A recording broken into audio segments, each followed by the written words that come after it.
Olá, sejam bem-vindos no nosso canal do YouTube. Eu sou Érica Almeida, responsável técnico pela Inovid, empresa especializada em saúde.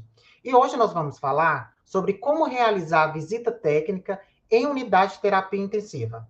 Essas visitas elas são essenciais para avaliar a qualidade, a conformidade com as normas e a eficácia dos processos de atendimento.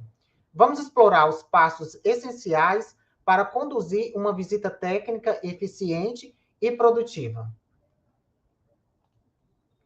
E como pensar e qual é a linha de raciocínio? O primeiro passo é nós começarmos a trabalhar com ferramentas de gestão de qualidade. E nesse caso, eu vou exemplificar o 5W2H. Então, a primeira pergunta, o que é? Na verdade, nós vamos fazer uma visita técnica observando estrutura, processo e resultado. E o porquê?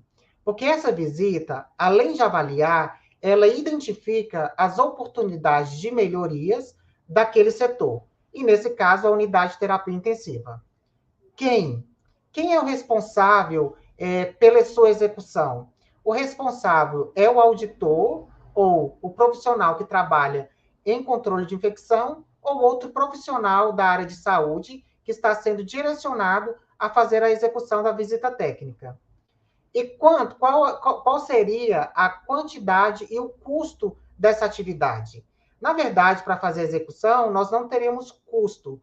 Porém, durante a execução da visita técnica, nós vamos ter, por exemplo, alguns gastos que vão estar relacionados àquela unidade, como, por exemplo, a estrutura física, se precisa ou não de mais quantidade de dispensadores de álcool em gel, ou até mesmo a quantidade de pias seja insuficiente naquele momento da visita, e nós teremos que colocar na execução do relatório, para que haja, em caso de reforma, que esse item seja considerado, e como?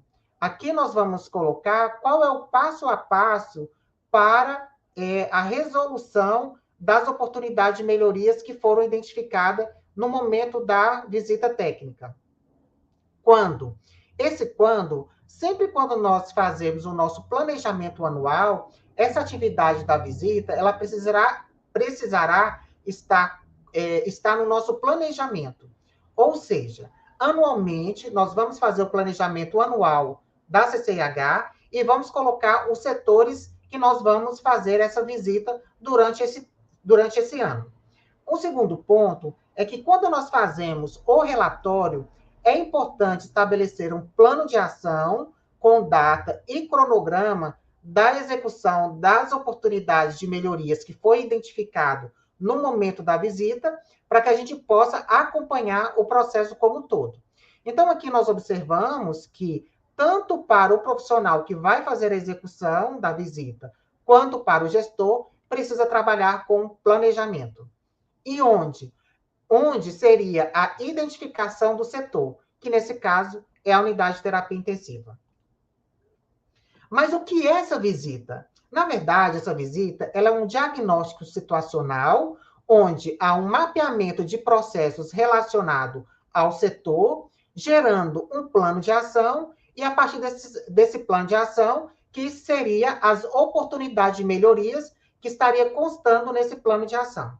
E é importante salientar que a visita técnica ela deverá estar ancorada em legislações, guias técnicos, recomendações de sociedades científicas e outras evidências científicas quando não há algo padronizado. Então, é importante que nós busquemos na literatura quais são as melhores evidências para a sua aplicabilidade nesse setor. E como que nós fazemos isso? O primeiro passo é a definição do serviço a ser auditado, e quando nós definimos, nós vamos identificar quais são as unidades que nós vamos mapear, e nesse caso aqui, nós estamos falando da unidade de terapia intensiva adulto, e a partir que nós identificarmos essa unidade, nós vamos buscar evidências. Nesse caso, nós temos o projeto.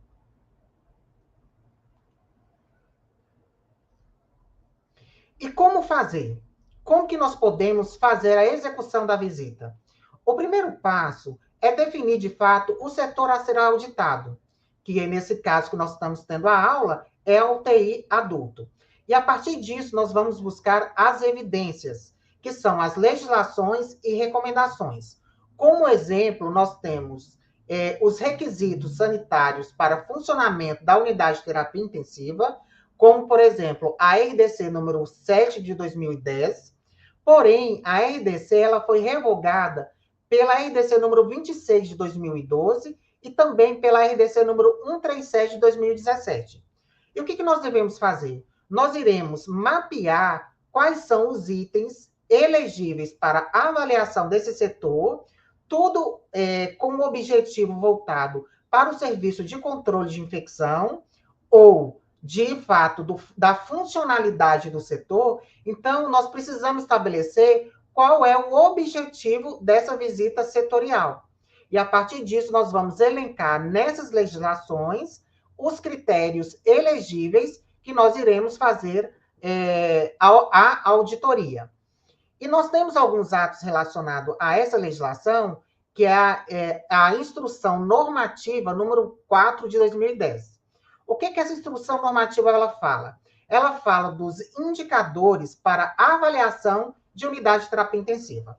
Então, só iniciando por esse processo, nós identificamos uma questão que é robusta, ou seja, embora haja essa legislação que fala sobre a funcionalidade da unidade de terapia intensiva, nós temos outras legislações importantes que precisam ser identificadas. E aqui nós podemos dar o exemplo. Por exemplo, a RDC número 63 de 2011, ela fala sobre boas práticas de funcionamento. A RDC número 42 de 2010, ela fala da disponibilização de dispositivo para higienização das mãos. Nesse caso, o álcool em gel ou álcool glicerinado, enfim.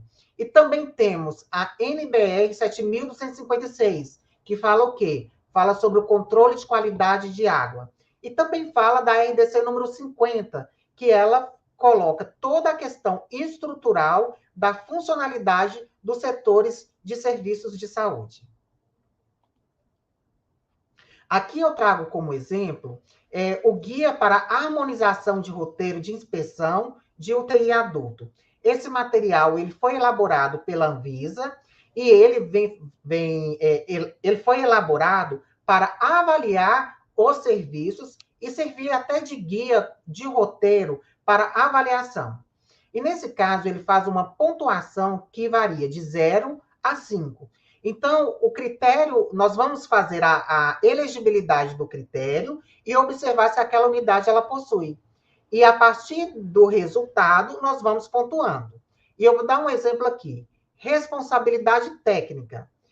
Se a unidade ela possui a responsabilidade técnica e essa responsabilidade técnica ela atua exclusivamente em um único estabelecimento, ela ganha a pontuação 5. Então, quanto maior for a pontuação, maior vai ser o grau de conformidade.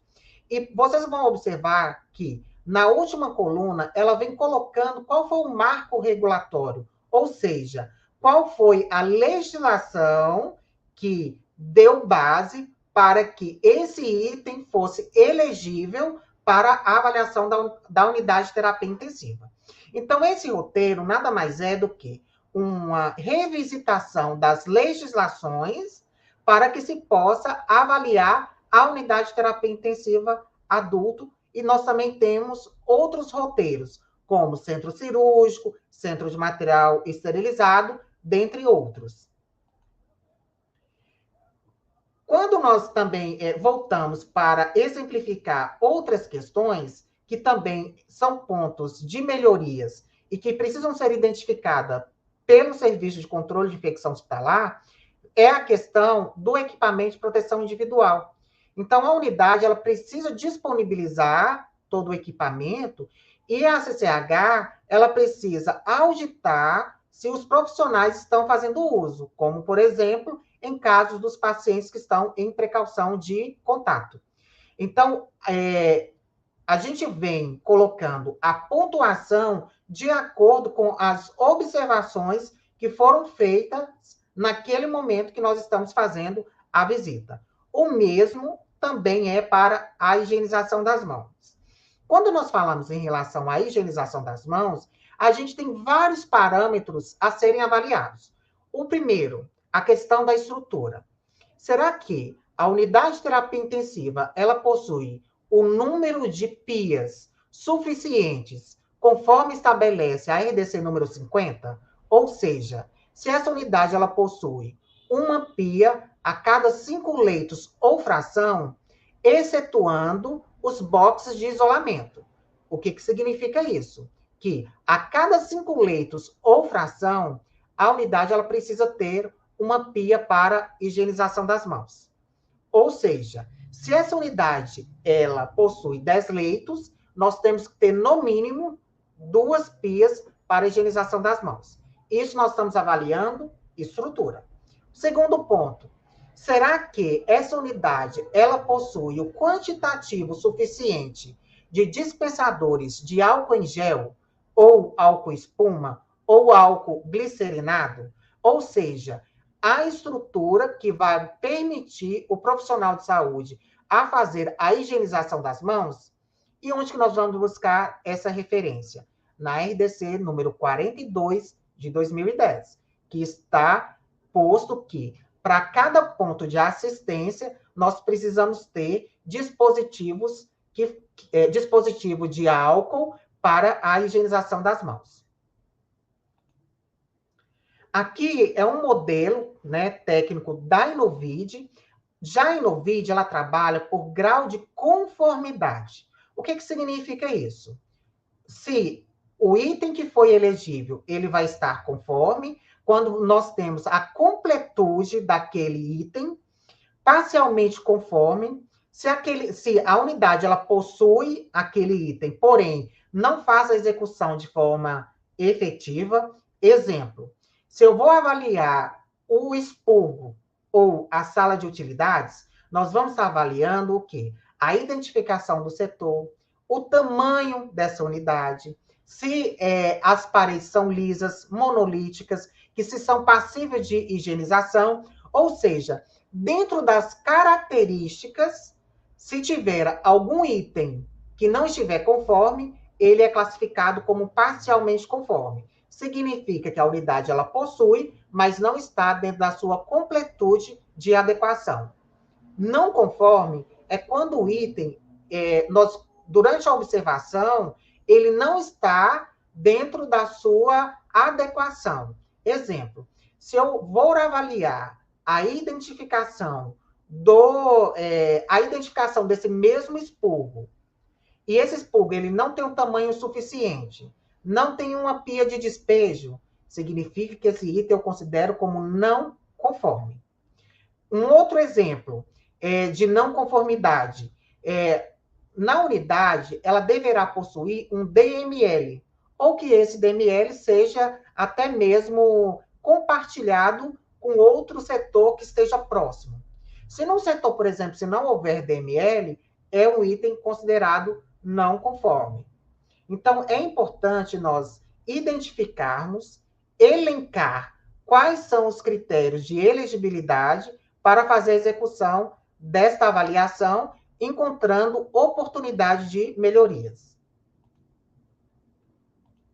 E não observado ou não há é quando nós estamos, durante a observação, nós não conseguimos observar.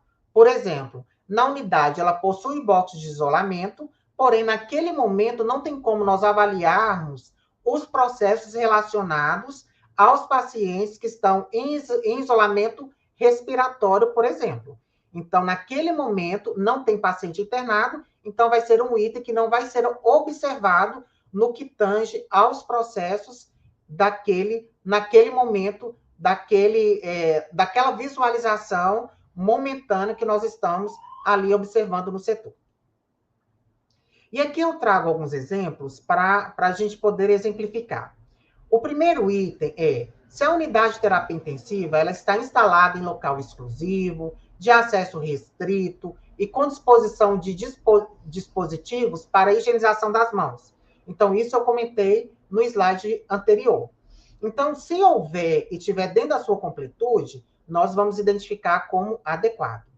Se todos os leitos eles são visualizados do posto de enfermagem, ou quando não há, se existe equipamentos para o monitoramento central. O que acontece em algumas unidades? Por vezes, o posto de enfermagem ele não está centralizado de forma a permitir que os profissionais que trabalham ali façam uma observação direta do monitoramento dos parâmetros do doente. Então, se isso não se essa unidade ela não possuir o posto centralizado que permita a visualização, ela entra no grau de não conformidade e, nesse caso, nós colocamos parcialmente conforme. Por quê? Porque no total de 6 leitos, em 2 foi observado que os pacientes não são monitorados a partir, né, ou do posto de enfermagem ou outro sistema que permita o seu monitoramento. E nós precisamos fazer a recomendação que consta na RDC número 50 de 2002. A outra questão é se a presença de cortinas com rotina de limpeza estabelecida também é um desafio que nós encontramos na nossa prática profissional. Então, se não houver uma rotina escrita e evidenciada que há um controle de limpeza e desinfecção dessas cortinas, nós classificamos como não conforme. E aí nós temos que buscarmos o quê? O manual de limpeza e desinfecção para orientarmos e indicar que nós temos um respaldo técnico que recomenda que todas as superfícies necessitam de ser limpas e desinfetadas. E aqui eu trago apenas alguns exemplos. E a partir disso, sucessivamente, nós vamos elencando novos itens para que se possa visualizar. Visualizar e monitorar. E depois que nós fazermos a visita técnica, nós vamos fazer um indicador, que é um indicador de conformidade, para que a gente, a partir disso, nós vamos elaborar um indicador de visita técnica. E aqui eu trago o modelo da Inovid para unidade de terapia intensiva.